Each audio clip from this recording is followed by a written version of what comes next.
Hi, this is Steve Lentini, and I'm your host for Different Thinking for Different Times, Season 2, Episode 24. So, today I want to just start off with, before I get into small minded thinking versus infinite, limitless thinking, I want to remind everyone that I've been given a gift, right? On November 18th, 2002, while I was in intensive care, it was my 5th day. There was a moment where I was in my physical body with 2 friends visiting. I was very challenged with acute necrotizing pancreatitis. I had never had any symptoms. It was 1 second doing a seminar, and the next second I needed an ambulance. As I found out later, I have a blockage in the duct to my pancreas. But anyway, 1 second in intensive care, in and out of consciousness that morning. And then there was a moment where I didn't have a body. And it was amazing because there was an immediate knowing I was one with everything and nothing. Everything and nothing, which is one with the infinite, right? When we look at space, it's filled with everything and nothing, right? There's vast expanses of nothingness. And yet it's an amazing universe. Just our galaxy has 200 billion suns. I mean, amazing, right? And then that's just our galaxy. So we live in something that we have no idea about. I mean, humans have hubris, right? We think we know everything, and we think, even if we don't believe in a God, I've heard that, from a friend today who said he knew someone who believed everything was just human, right? That's hubris, that here we are living in a miracle and we don't recognize, whatever we call it, there's something much greater than us at work. Just look up at the sky at night. We're in something vast. And then when you see images from either the space station or from astronauts taking pictures or the Hubble telescope and all the ways we have to observe, it's interesting to me that some people think this is it. Humans, this is it, right? This is we're the boss. And we have a role here. This is an important existence, the physical existence, because on the other side, there were no opposites. Nothing from here was there. So instantaneously, I had no body, which it's not. We don't have the thinking that we have here when we join the infinite. We should call death what's next. So for me, what's next was amazing. So I knew immediately, again, just a knowing I was one with everything and nothing, part of the infinite. And then there was a life review, and only the good I had done, only the lives I had touched passed before me. And then I was asked the question, stay or go. And each individual event were like scenes at a theater, because there was no past or future. There was only the now. And after I was asked that question, my consciousness responded with, thy will be done. I had never, truly, I was 50 years old, surrendered like that to the moment. And here's what I learned, and what I want to remind everybody of when they tune into these podcasts, is that we leave from here to what's next, that there is a next, and we're one with everything and nothing. And it was the infinite of everything you can think of here. Again, it's different because we're nothing from the physical world is there, no small-minded thinking. What was there was no sex, no races, no religions, no sexual preference, no nationalities, no race. None of the feelings that we have here as humans, which we need them here, right? To know we're alive. We need opposites here. And there, in what's next, everything was joined together. Everything was one. And it was infinite mercy, infinite grace, infinite love, infinite consciousness. I just immediately knew, again, that I was one with everything and nothing, and only the moment was there. So I went from pure consciousness to a life review. Again, nothing was connected. There was no future or no past, only the now, and then going to ask the question and surrendering into the moment, which is what I learned. I learned that we're part of something amazing, which I knew, I had suspected, and that it had no name, because what can you call the infinite? humans with hubris, of course, we want to call it something, and we choose different faiths and religions and beliefs. And anything that's small-minded, by the way, so any religion that believes it's the religion, or any faith, or anyone that makes another person wrong because of their faith or their beliefs is small-minded, limited, very limited thinking. And can you imagine whatever created this, whatever you call it, whatever created a universe and a miracle that we live in, how could it be small-minded? How could it have any of the thoughts that we have? It has nothing to learn. It's not anything like we experience here day to day. And we have many small-minded thoughts. And since the beginning of time, I mean, even some of the stories in the great religious books, you can see, I've read many of them, and I can see the moments that humans take over with small-minded thinking because they want vengeance and they want evil to befall someone else, or death or harm. And again, that's small-minded thinking. Think about it. And so there was no hell either. That's sad for some people to hear. Again, this is my experience. I hope you experience it one day, not tonight. And I know you will, because we all leave from here to what's next. And we call it death because we fear there's an end. But how could something that we live in that's infinite have an end? And we do go on forever and ever. And I do believe that in all the faith books, there were certainly the truth was there, but and the infinite didn't stop communicating through intuition and ideas 2,000 or more years ago, and when a lot of the holy books were written. Consciousness, or the infinite itself, is always expanding. Even the universe is continuing to expand. And so that's our charge, is to expand and grow beyond small-minded thinking, all judgments. And truly, what bothers us in others or in the moment is a mirror reflection showing us that we too have those things in us. They're mirroring back to us the things we need to overcome and grow, where we need to expand and move into the limitless thinking. And of course, there's many reminders today, for example, with all the politics and the violence and looting and anger and burning and race relations, people reducing it to being angry at one side or the other.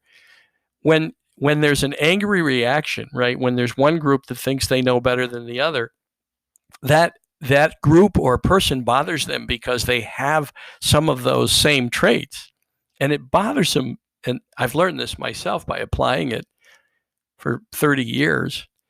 When I learned about the mirror principle, I found that for me, it was true when I reflected on people that really bothered me or situations that really bothered me. Even though I might have wanted people to change their mind, and I might have spoke up or railed against it or challenged their thinking, in the end, my job is me. I'm the only person I can manage. And when I change, things change. But again, you have to prove that to yourself. Don't take my word for it. If I ever tell you I found a way, run away. Another interesting thing in that event, in that experience of what's next, was it had no name. So you can call it God or the divine or the goddess or the Brahma or the Buddha or the Abraham or the Mashua, the Moses, the Muhammad, the Christ. All of those prophets came to remind us that there's something much larger than ourselves. And again, we have to choose it. We can choose the path of limited thinking, that humans know it all.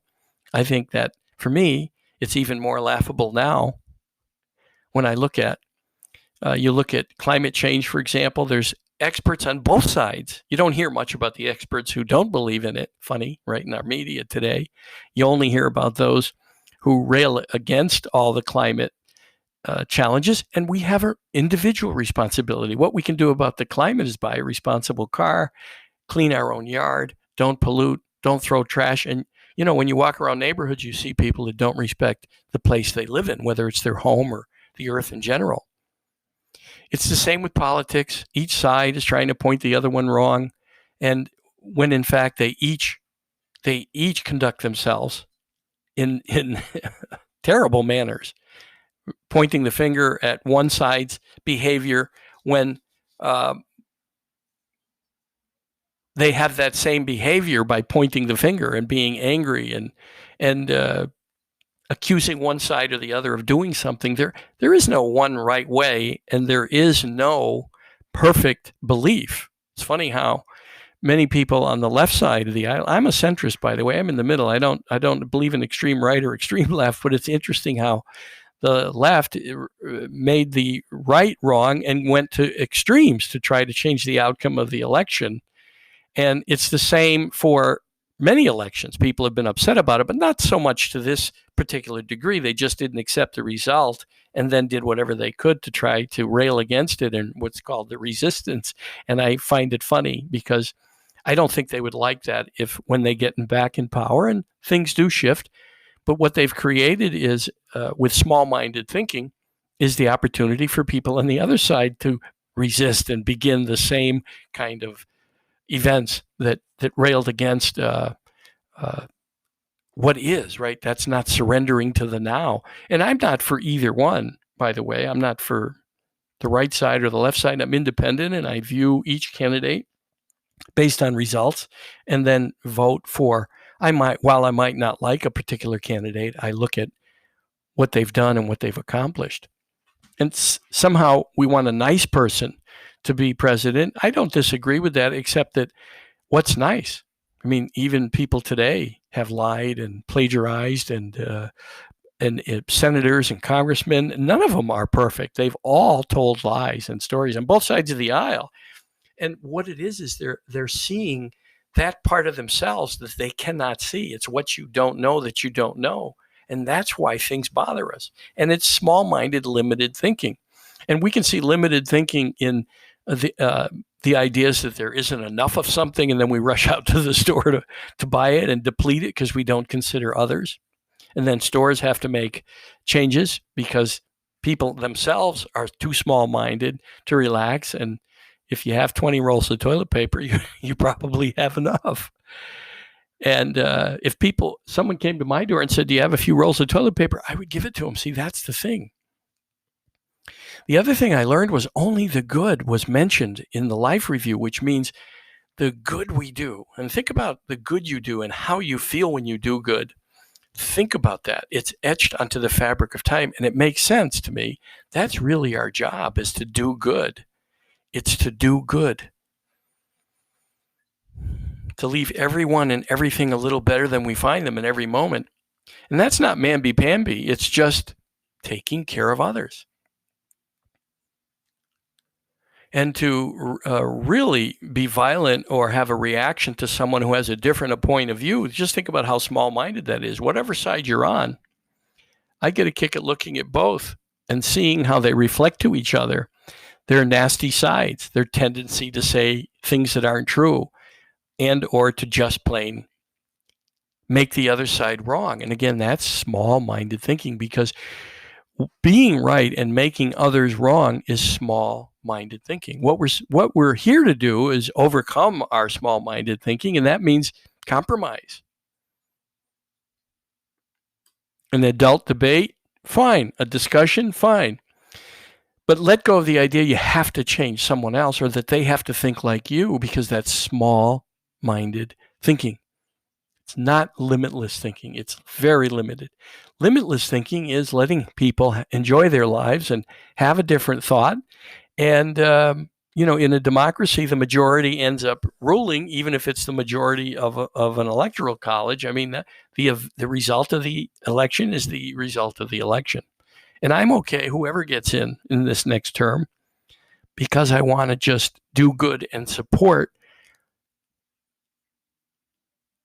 living life with freedom and the pursuit of happiness. And we all have that right. And it may look different than my view, and it may look different than your view. But limitless thinking is accepting. It's not tolerating. It's accepting. That's surrender to the now, to the moment. And railing against it is like what Eckhart Tolle often says: when you fight life, life fights you. And it makes it miserable and not enjoyable. And I'm grateful to be here now. Now, I had that event that day that I woke up and, of course, never having any symptoms. I never had a thought that I was going to be dead 5 days later. But for me, I learned we're not dead.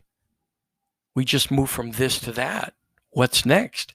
And we have to live with embracing the moment, because the other thing I learned, there was only the now on the other side, which tells me the divine, people are searching for it and they're railing against other people's choices of faith.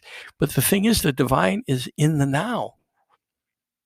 If that creative life force, whatever it is, whatever it's what you want to call it, it had no name though while I was there, just as Lao Tzu said in the Tao Te Ching, when people asked him, what do you call this life force? And he said, you cannot name that which has no name. So we forget that we live in something amazing, and our job is to just be in the now. So whatever and whoever shows up in the moment is to embrace it and look at it as, okay, this bugs me. What's the gift in it? What am I to learn from this? How am I to change?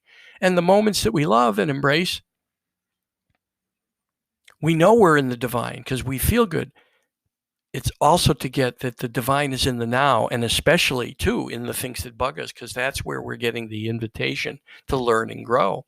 It's been said that what you resist persists. And so those who resist the lesson and continue to rail and want others to change, they're not looking at how they're being invited to change themselves. And it might just be to be more empathetic, more accepting, more loving, being willing to compromise, have just an adult conversation. But it goes into everything, even thinking there's not enough. Now, when people knock on my window at a rest area when I'm traveling, or even at the supermarket or wherever I am, and they want money, I look at that as divine. It's now because of that power of being in the moment on the other side, one with everything and nothing. I look at everything and everyone as being a gift from the divine. And so I give them the money. I say, pay it forward. Someone will need you someday. And that's it. I just give them the money, whatever I have that I can give in the moment. I don't want the story from them. I don't want them to make excuses. I'm not judging them. My energy is accepting and loving. And I say to them, in my mind, I say, thank you, God, for letting me serve you. For me, I just call that life force God. It's simpler than saying the whole story that it has no name. But it doesn't matter, right? There is interesting, right? The infinite has no one religion. I mean, imagine how small-minded that is. And look at how we've incurred such wrath of other people and or other faiths believing they're right, killing other people for generations. In fact, many areas of the world are still fighting over religion. And it's just small-minded thinking. When they get over it someday, I'm sure they will, they'll come to the realization that why not just let everybody live with the choice they make and accept it gladly, and let them have as many sources of worship and ways to worship, and just let people do it. Who cares? I don't care what people believe. I don't care what sexual preferences people have. If it's involving love, I embrace it. And whatever their journey is, it's their journey to learn and grow from. That's the place we have to get to. Limitless, infinite-minded thinking. And think about where you have these reactions, where what I call the acorn brain, our small-minded thinker, wants us to react and have everyone see it my way or our way. And just think of how ridiculous that is in a universe and on one little planet that twinkles like the stars that we see at night. We're just one little piece. We're one little piece in time. Imagine, right? We're wasting our life fighting and railing against others instead of saying, okay, that's a different point of view. Let me express mine and see if there's a way that I can close the gap and maybe compromise. And when I want to react to people who don't behave, in my view, perfectly or properly, I'm not going to lecture people, because the gift is they're showing me things I have to yet learn about myself and embrace. And that's a hard concept for most people, to get the mirror principle. But study it on your own. Google it, read about it. There's hundreds of books about it. People that have the idea that they're being reflected back, things to them that they need to address, what they do not know that they do not know. There's lots of opportunity for it in life. And at least there has been for me. And again, prove this to yourself. When you change, things change. Work on leaving everyone and everything a little better than you find them. Take care of the place you live. Take care of the earth. Don't litter and throw things around, and do what's right for you. Take care of your own little space. Imagine the earth. What a difference it would make if we all just took care of ourselves. So that's the episode for today.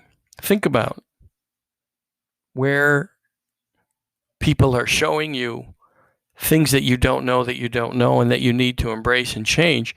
And that's a concept that takes a while to get. It's taken me 30 years, and I still have plenty of people that bug me, but today I just look at it as, okay, whatever I would accuse them of, I have to start looking at in myself. Where do I have it? And have a sense of humor about it, because I've just learned something if I can take it in and I can learn how to change. And for that, I'm grateful. And I'm grateful certainly for the gift that I have been given of a second chance at life, and for getting a glimpse at the infinite and how amazing it was. And you have to take my word for it until you get there. And some people have said that hell is the absence of God or the absence of the life force, but you'll get the life force no matter what. You will get it. Like I said, I hope it's not tonight, but you will go from this to what's next, from this to that. And trust me, it'll be an amazing experience. And again, don't take my word for it, but practice expanding your thinking into the limitless.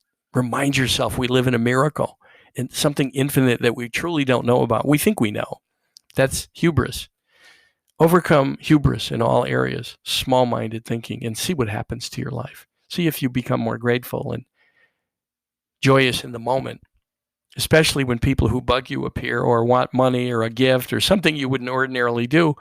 Look at it as God or the divine, the goddess, whatever you call it, the Brahma, the Buddha, the Abraham. It doesn't matter, the Muhammad, the Christ, whatever you call it. Look at that as an opportunity to serve the infinite. Okay, you can reach me, Steve, at stevelentini.com. Steve at stevelentini.com. That's Lentini. Steve at stevelentini.com. If you ever want to appear on the show, I'm glad to interview you. And whatever your beliefs are, you can come on and challenge me if you think small-minded thinking is a great idea. And I promise not to laugh, except maybe afterwards I'll chuckle a little bit. But, small-minded thinking, maybe you have an idea and a way to debate about it. Glad to understand that. All right. Enjoy next episode next week. Look at where you can change and grow and become limitless. Thanks.